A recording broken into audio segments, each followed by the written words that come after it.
Hi friends, இன்றைக்கி நம்ம சேனலில் டேஸ்டியான ஹோம் ஸ்டைல் பர்கர் எப்படி பண்ணுறதுன்னு பார்க்கலாம்.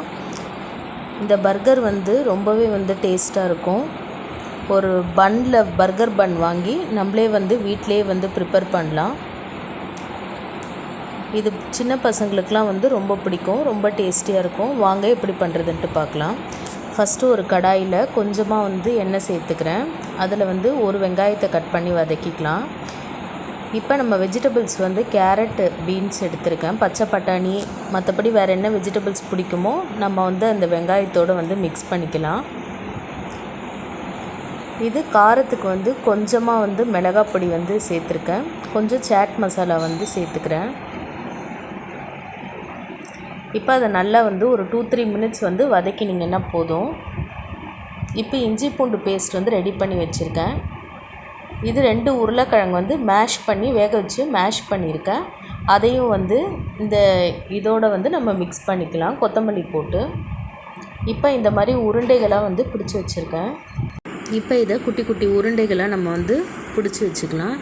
இப்போ ஒரு கடாயில் கொஞ்சமாக எண்ணெய் சேர்த்துருக்கேன். இது பிரெட் க்ரம்ஸ் பண்ணி வச்சுருக்கேன். இது மைதா மாவு தண்ணி கரைச்சி கொஞ்சமாக வச்சுருக்கேன்.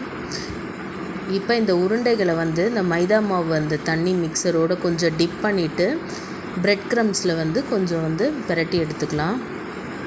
அப்போ தான் நம்ம பொரிக்கும் போது நல்லா கிறிஸ்பாக இருக்கும்.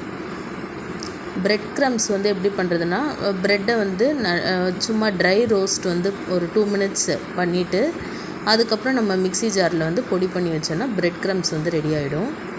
இப்போ இதே மாதிரி எல்லா உருண்டைகளையும் நம்ம பிரெட் க்ரம்ஸில் போட்டு எடுத்துக்கலாம்.